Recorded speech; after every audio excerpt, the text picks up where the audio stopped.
Alrighty, we should be recording now. Hopefully it's going to work. There we go. So, welcome to episode 7 of the Iron Sharp podcast. Got a really special guest with me today. Gold Coast Titans and Queensland Maroons superstar, Jai Arrow. Thanks for joining us, Jai. I know you're a busy bloke. No. You've got plenty happening. No, that's all good, Timmy. I'm more than happy to do this for you, bud.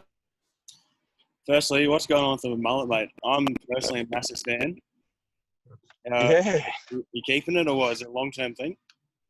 Yeah, I reckon it will be. Hey, Timmy. Touch up I there. was sick of getting the same haircut all the time and decided to go with a new mullet look. So I reckon the end of the issue, I might get rid of it. Hopefully, I don't know, charity Shave for Cancer or something like that. I'll do that at the end of the year so I can hopefully raise some money just for a good cause or do something like that. So that's the plan, and I might look at doing that. Towards the end of the year. So, mate, everything to a good cause, I guess. I just really wanted to get you on. What we're trying to do at the moment with the podcast, get a few really influential people, very prominent sports stars like yourself on, and just talk about more about your life after or outside of football. Obviously, footy is a massive part of your life. You've done a lot with football. But more what we're trying to get at with our audience is highlight there's more to life than your sport. We all have hobbies and interests outside of our sport. And whilst for yourself, it might be your primary income and obviously you're passionate about it in your career, but I'm sure you have other interests outside of life, outside of footy. Buddy. Yeah. So, Yep. What I was going to start with, keep it nice and light-hearted. Honestly speaking, growing up, who was the toughest team, apart from Currumbin, that you played against as a junior? As a junior, apart from Currumbin, that is, of course, yourself. I've got to say Runaway Bay, only because every year we played them in a grand final and we'd always seem to go through the season undefeated and then get beat in the big ones. So they were always the tough opponent. They always used to do us in the GF. So obviously there's a little bit of a grudge growing up back in the day when all the after we lost one of the grand finals, Runaway Bay parents called up the club and said some stuff. Apparently, we're only real young and wouldn't have known what was going on, but a couple of the parents were blowing up about it. And I remember that very well. Yeah. Maybe? There was no love lost. There was no love lost, and there was they went straight for the jugular. Let's just say that. Yeah, right. I vividly remember being a young bloke, and it would get to a Friday night, and if I seen that we had to play Burleigh that weekend, I knew Jai was playing, I would be praying that it would rain, because we all know how competitive Jai is, and particularly it's never changed, even from when he was a young bloke. Always the most competitive guy on the field, and if he was playing, you knew you were in for a tough battle. So yeah, that was. I don't know about that. I was just probably oblivious to it all, and I love playing the game of rugby league. So that was the mindset. It's a mindset I still have now. Is I love playing the game and I hate losing. So I've always had that mindset, and it's I don't know. It might be because I've got no brains about me. That could be a good thing. Count yourself sure, mate. Yeah, I probably am, but it's the truth as well. So a little known fact about Jai, he's also, I suppose some people will probably know, Jai was a pretty handy cricket player as well. Tell us a little bit about your cricketing career, mate. My cricket career, it didn't last long. Obviously, I played maybe 3 or 4 years. From what I remember, you said you could have went all the way with cricket. No, yeah, of course. Big note myself. The cricket career, I played for the Burleigh Bull Sharks. I played for Palm Beach Currumbin when I was really young. I love me cricket. I always seem to, when the tests are on, the Boxing Day test and that, I always sit down and watch that and have a few beers and enjoy that. And I don't know if there's no way I would have went all the way with cricket. I did enjoy it. I wasn't too bad. I wasn't hopeless, but I was more of an all-rounder and enjoyed enjoyed the batting and bowling part of it. Hated fielding. I don't reckon any cricket player on this earth would like fielding. That's for sure. It's probably the worst part. I remember one weekend filling in a game for you boys. I don't know if you'd probably actually. I do. I got stitched up by your old man, Ray Arrow. Ray, if you listen to this, I still remember this incident. Guy was teeing me up. Yep, come down, play a game for us on the weekend. Yep, sweet, no worries. What do I have to wear? And Ray would pipe up and say, yep, don't worry about bringing anything. We'll have it all sorted for you. All you have to do is turn up. So what I've done, I've rocked up in my Currumbin footy shorts, had no box, had no cricketing shoes. I just turned up and I don't think I was wearing runners. I think I had thongs at one point, Forest runners. And next minute, I'm sent out to bat first. And, of course, Golden Duck. Purely, I maintain to this day, I only got out because I was that scared I was going to get hit in the nether regions. I do remember that. I remember my old man asked you to come and send you out to. You didn't have any cricket crap on, or it may have gave you the pads and that, but he was good for that. Dude, I was just quietly. I was late to every game. I reckon we were all late. I'd rock up and we'd start at 9. It'd be 9:45, and have to run it onto the field tired as with Benny Matthew. Benny, yeah, would be out there. Yeah, and the coach would be Chrissy Jonesy. He's a good fella. Yeah, he'd just be going, "Oh, you two again are late." Hopeless. Well, hopeless. The old man drove us to one of the games with a broken leg. He was on the piss the night before and jumped off a retainer wall, snapped his leg, broke his leg, and ended up driving us to cricket the next day in a manual car. And then a week later, he went and got an X-ray, and his leg was dead set broken. Oh, joke. Actually, he snapped his leg and drove a manual car the next day. And I remember walking home, because we went to walk home, and me and Ben jumped off the retainer wall, and then he come after and he went, me leg. And me and Ben were going, mate, we were like, shut up. I was like, shut up, Dad. Just hurry up. Just keep walking. And Ben's like, Ray, stop being a soft cock. Hurry up. Come on. Oh, yep. I'm sure there's going to be a fair few people in the Gold Coast Rugby League community that are listening to this, and they'll know very well of your dad and all the stories. And if they don't know, he'll definitely tell them. Whilst on the topic of Benny, I don't know if you listened to the podcast last week. We caught up with Jason. And I did say that. So we spoke about a few of the adventures we got up to when we were young boys, mostly our fishing adventures. Yep. I don't know if you heard the exact part, but the question I had for him, out of yourself, Jace, Benny, and me, who was the better fisherman out of that group? Oh, by far you. You were way better than us. Benny thought he was Rex Hunt, but you didn't think anything of it. You actually had knowledge about how to fish in that. I suppose that goes back to your old man as well. He was smart with the fishing. I remember fishing out the back of yours, and we always used to catch the stingrays and all that crap out the back. So yep, that was handy, but it had to be you. I was shocking. Jace never fished, and Jace thought he was good. Jace was saying by far you're the worst. I'm bad. You'd maintain I'm bad. Yeah, I'm bad, but I reckon Ben was just as bad, because he used to throw his line over ours and we used to get tangled, and he'd look at me and go, "Oh, well, bro, look like we're going to have to cut your line, eh?" I remember going down the back of Benny's and fishing in that creek in between your Benny's place and your parents' place. Yeah. Fish some snags and shit that we caught down there. Absolutely. Man, those are the good old days, eh? Bloody hell. And you reminisce and you think about all the, I guess, times that you had as a young kid. You sort of look back and go, geez, I wish I was back there. Now you're in everyday lives, paying bills. Absolutely. Doing all that. I don't think kids these days understand how good they've got it when they come home and say how much they hate school and stuff like that. They're the best days of your life. Even just little things of seeing your mates that you see every day at footy training or whatever. Once you get to a certain age, you don't see those blokes anymore. You don't see those kids anymore. They just disappear. Yeah. So 100%. I guess we'll go back to a bit of the footy stuff. Obviously, you've had a pretty distinguished career so far, and obviously only a very short period. What would you say was your proudest football moment? Yeah, that's a hard one. I think it's hard to sort of separate my debut. Obviously, it's my first one, my NRL debut. It was my first one, and it's the one that I'll always remember. But then my Origin debut as well. I think that was up there. If I had to pick one of them, I'd probably have to say my NRL debut, only because I was, fresh 20. Or I was 20 years old. Yep. And I guess growing up, it was always a dream of mine.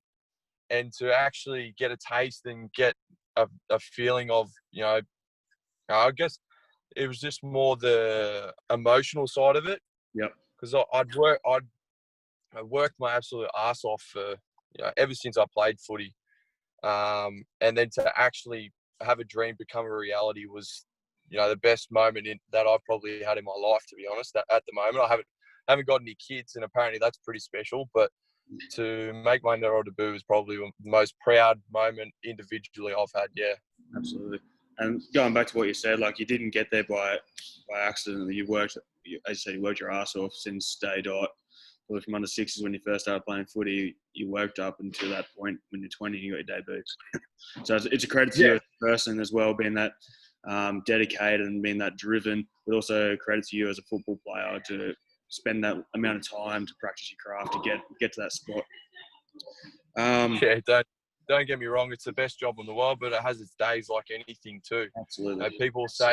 Some people say we, go and drink coffee and pass the footy around, but there's a lot more to it than you actually notice. And I'd love for, I guess, an everyday tradie or plumber or something like that to do an NRL preseason, because I reckon they'd be saying, mate, get me on the tools. I'm sick of this. I'm done. I quit. Absolutely, mate. Absolutely. All right. Next one I got here, a bit more lighthearted stuff for you. Who's the funniest teammate and why? I know Nathan Peets gets on social media and has a bit of funnies, and you go back and forward with him a fair bit. But who would you say his teammate? I'm actually I'm out the front of his joint now. We're going out for dinner tonight. So, and I do have to say he's a character, mate.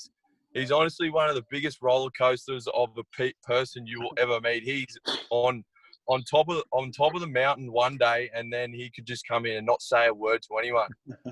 There's a few funny stories, but one of them at training, we were playing this game, right? It was like a full field, 13 on 13, sort of like an AFL game in a way. And I'd done something wrong, or not done something wrong, but I stuffed up. I kicked the ball out, and the other team ended up getting the ball back. And then they put on an absolute clinic. And we weren't even halfway finished through training.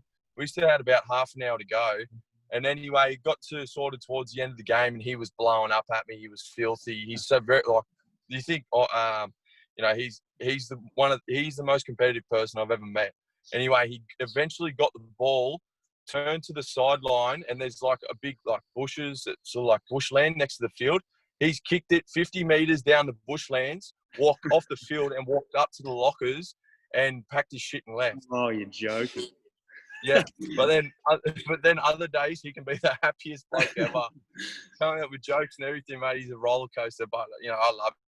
Bit bipolar, is he? He's a legend of a bloke, but I'd definitely have to say him. Seems like.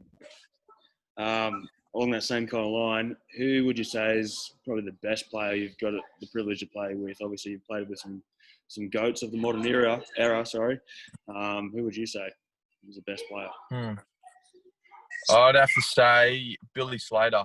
I think he's the best fullback to ever play the game, and I was actually very privileged and lucky enough to play in his last Origin game at Suncorp and just the way, just his presence, I remember walking into camp and seeing him and looking at, and I saw him and GI and thought to myself, what am I doing here? Like this can't be real.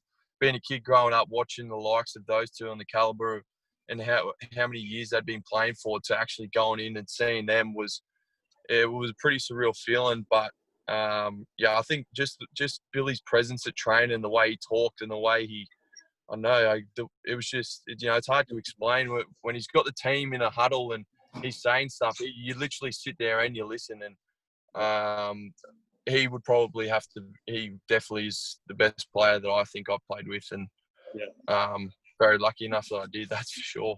Yeah, we spoke about that the other week, and something we talk about often with the guys that we train here at Iron Sharp, and it's the thing that professionals act professionally. They're not just professional at their, like, not because they're great players or whatever, but everything they do is to a certain standard that they maintain throughout their life and everything that they do.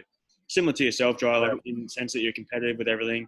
That's something that you consistently maintain in everything that you do in your life, which I think is a very admirable trait. And for a lot of young kids coming through, it's something that can be really easy to do, but also really easy to neglect. And that's just doing everything to the best of your ability. Yeah, I think that I love the famous saying, you know, hard work beats talent when talent fails to work hard. Yep. No, that's something I've always gone off, because I've never been the most talented. I've never been, the most skillful, but I was always willing to, go behind the scenes and do other stuff to try and help myself. And thankfully, everything's sort of fallen into my lap. I don't know how, with a bit of luck on the way, and with a little bit of luck, and it always seems to, I guess, work out in its funny ways. You've definitely worked hard to get to where you are. So do you have any plans for life after footy? Obviously, you'd be 25 this year, same age as me. So you have a fair bit to go in your career. Do you have any aspirations outside of footy once you finish up? Do you want to get on Channel 9? Do you want to go on Fox like all the other boys? Mate, commentary would be outstanding. You haven't really got a head for TV. Yeah, exactly. I got a head for radio. Radio would be unbelievable. That sums me up to a T. I've got a head for it. Yep. I can blabber on for hours and hours just talking absolute nonsense. So I think I think I need to get some voice lessons, but I could do that. But if not, I'll get me plumbing ticket. I'm still doing it. I'm getting me plumbing ticket, and hopefully I've got a few properties behind me and stuff like that. I love properties, like doing, looking at real estate and stuff. But open my own plumbing business and hopefully get someone to run it for me, because I wouldn't have a clue. I couldn't go on the tours. I'm hopeless. Shocking. World's worst plumber. How long until you finish now? You've been doing that since we're in 20s, mate. Yeah. I've obviously had to put it on hold. That's my excuse every time.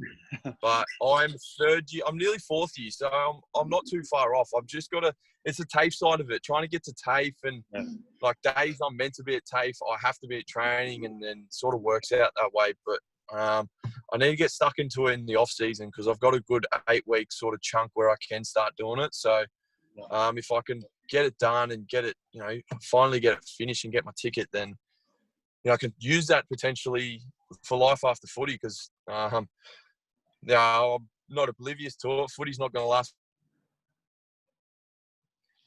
forever. It could end tomorrow. Who knows? And I don't want to be living off the dole or doing anything like that. So I want to be smart, and I want to be using my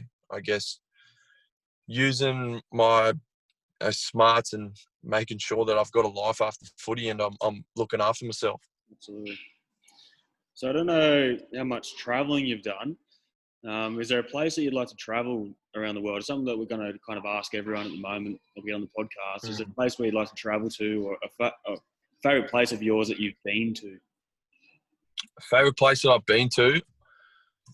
I love the Maldives. Love that. Yep. That was next level. That was unbelievable. And I think that's my favourite place I've been to, only because of the scenery. That Fiji was up there. Yeah. And it's not too far away either. Not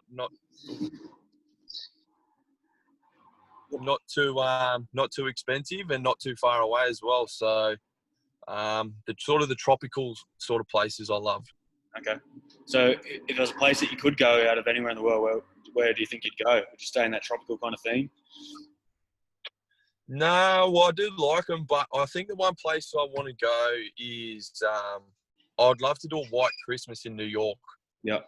I know it can be packed there. I know it's probably horrendous being there at Christmas time, but I think that would be pretty cool and something on the bucket list. And go to a Super Bowl as well. Yeah.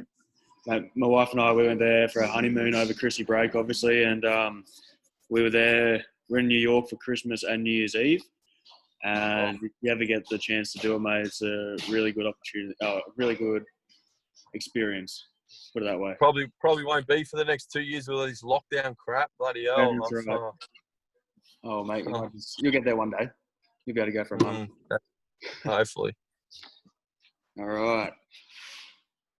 We'll move on to last 5 questions. I don't want to hold you from Pete and the rest of the boys. So these 5 questions we ask all of our guests. Some of them involve a little bit more thought. Others don't really involve much thought. They're not real deep, but some are a little bit deeper. First one, if you're on death row, what would your death row meal be and why? The catch is, though, you can't say anything that your missus cooks and you can't say anything that your mother cooks.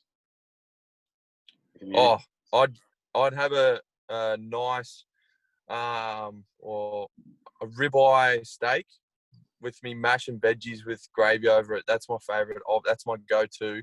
I reckon if I was on death row, that my favourite meal would be the last one to have before they top me. I'm the same, mate. I'm massive into my tomahawk steaks at the moment. The ones with the big bone. Yes. They're expensive, but they're worth it. I haven't cooked one of them. I need to. I have to get you over, mate, for a barbie. Cool. Yeah. Bloody nice. Back at the oldies place. Next one. If you could have dinner with 2 people in the world, can be dead or alive, who would it be? LeBron James. Yep. One. And so it could be like anyone. Could be anyone in the world. LeBron James and that's hard. It's a hard one. And I reckon Kevin Hart to make us laugh. What would you eat? Would you catch up for a beer, or would you have a full sit-down 5-course dinner, or what? Oh, nah. Steak, mash, veggies, and a beer. Yep, nice. I'd make him a 3-course meal if those 2 come to my joint. I'd get them whatever they wanted. Absolutely. All right, next one. Favorite sportsman or favorite sports team and why? Can be current, can be previous, can be whatever sport you want. Favorite sports, LeBron James. Yep. Team, obviously the Titans because I play for them. But other than that, OKC Thunder, Oklahoma. I love my NBA. I'm massive on it. I'm obsessed. Yeah, right. I'm spewing that. I'm not on it at the moment, but is it coming back or what? Yeah, it's back. The schedule's back on. I don't know the exact dates, but it's on its way back, thank God. And that's something that sort of keeps me sane. If I'm bored at home and that, I can sort of click over and watch that. Yeah, cool. All right, next one's a little bit deeper. If you could go back in time and give a young Jai Arrow, some advice, what would you tell him? A lot of things. Would it be to listen to your old man a bit more or a bit less? That is a hard one. I'd probably tell him that not to rush things, not to rush into so many things, and make sure that when you're making the decision that it's the actual right thing. I felt like I'm someone who tries to rush into things, probably when I shouldn't. But I felt like I'm starting to get better with that. I definitely, I sort of do stupid things without thinking properly. Yeah. That's what I do. I think that's something that we're all a bit guilty of at times, mate. All right, last one. Bit of a lighthearted one to finish you up. If a rapper or a songwriter was to write a song about you, who would it be? What would it be about? Can be a rapper, can be a country singer, can be Taylor Swift if you want. Yeah, right. It'd be nice. That's hard, that one. Songwriter, rapper. I'd probably love Alan Jackson to sing a song about me, about my mullet. Your mullet. Alan Jackson, my mullet. Yes. Alan Jackson, if you listen to this. Alan Jackson and my mullet. Can you give us a few lines? How might it go? Oh, something about flowing in the wind and perched up, something like that. That'd be outstanding. That would be good. Surely you've got Has he connection. got Insta? Has he got Insta? I'm gonna message him. Hopefully he replies. Send him this video, mate. We'll get him over. Ah, That'll be good. All right. That's all I wanted to take up your time for today, mate. Thank you again for joining us. Really appreciative of you taking time out of your busy schedule to fit us in. Thank you again. thanks, Timmy. Thanks for having me. No worries, mate. We'll talk to you soon.